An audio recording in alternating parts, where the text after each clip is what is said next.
Hi, great, thank you. Good. Hi, how are you? Good. Hey, how are you? Impacted that, which were surges downrange, which ate up all of I our. need you to hold that comfortably snug on your face where you feel like there's going to be a great feel.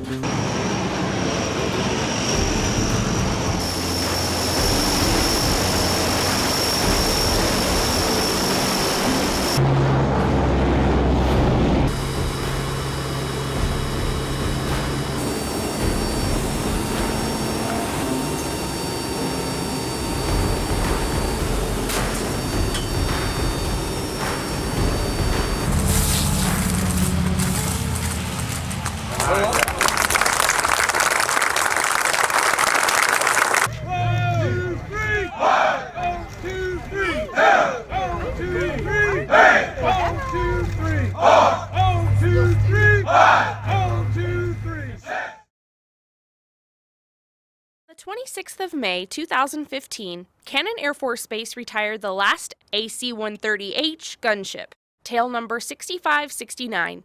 Affectionately nicknamed Excalibur, veterans from across the country came to see her off for the last time. Retired AC-130H gunner, Mr. Caesar Archangel, told us why he believes this aircraft is special. This aircraft is special in that it's the only aircraft that can do what it does, which is hunt down the enemy and track them down and help the ground forces. At the time, it was the most accurate air-to-ground weapon system. I always took pride in that, even as a maintenance person. And then as a flyer, being part of a team with 5 aerial gunners, wow, that was awesome. Major General Mark Hicks, AFSOC Director of Operations, also attended the ceremony and spoke about the legacy behind the aircraft. Well, it's certainly a privilege to come out here and fly the last of the H models to the boneyard and officially retire it. It's a bittersweet memory. You know, we're going to miss the airplane, but as we were discussing before, it's not the airplane, it's about the people and the memories. We talk about the airplane, but we're thinking about the crews and the maintainers that maintain the aircraft and all of the human drama of the AC-130 is an amazing story. And that story will continue in another airplane or other airplanes. As airmen gathered round on the morning of the 27th of May 2015, Major General Hicks had the honor of flying Excalibur to her final resting place at Davis-Monthan Air Force Base in Tucson, Arizona. Reporting from Cannon Air Force Base, New Mexico, I'm Senior Airman Elizabeth Toronto.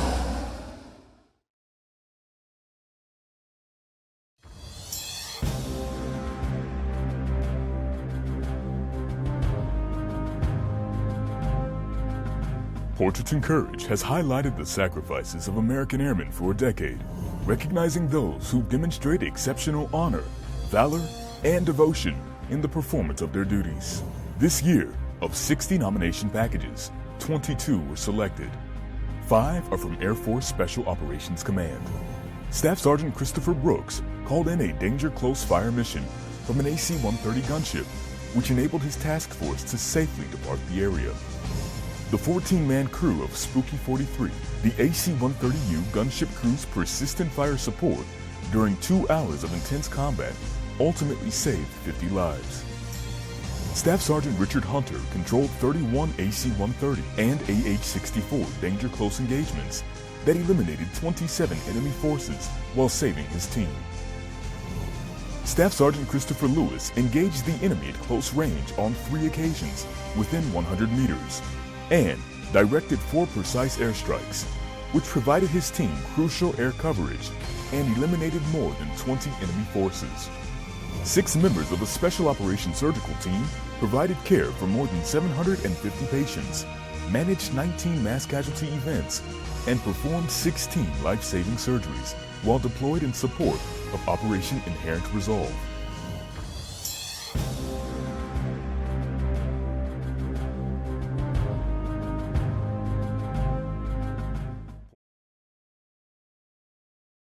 Today, the Air Force honors the extraordinary heroism of 10 remarkable men. The host for today's ceremony is Lieutenant General Brad Webb, Commander, Air Force Special Operations Command. We're also honored to have in attendance as our presiding official for today's event, the 24th Secretary of the Air Force, the Honorable Heather Wilson.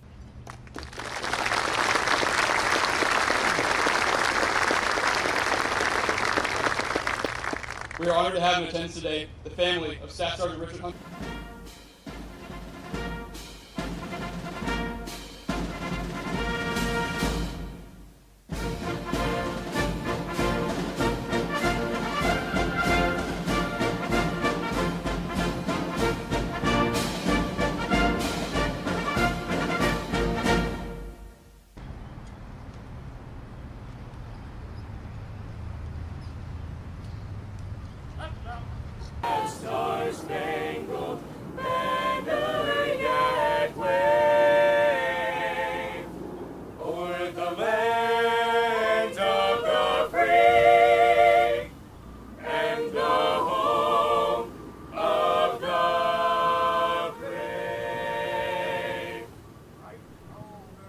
November 2nd, 2016 dawned as an ordinary day for ordinary battle-hardened air commandos engaged in combat every day across multiple areas of responsibility.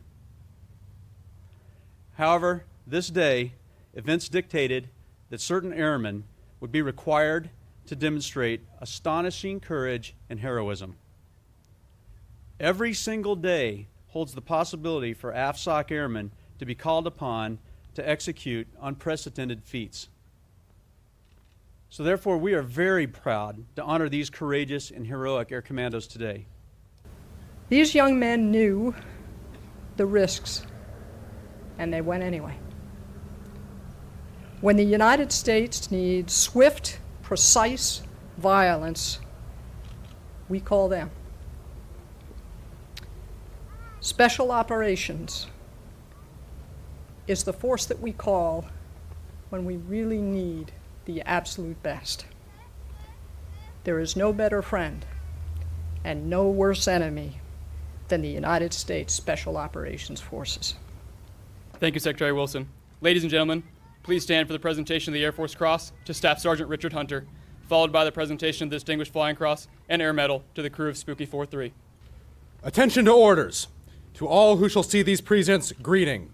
This is to certify that the President of the United States of America, authorized by Title 10, Section 8742, United States Code, has awarded the Air Force Cross to Staff Sergeant Richard B. Hunter for extraordinary heroism in military operations against an armed enemy of the United States as a Joint Terminal Attack Controller, 23rd Expeditionary Special Tactics Squadron, Combined Joint Special Operations Air Component, Afghanistan, in Kunduz Province, Afghanistan, from 2 November 2016 to 3 November 2016.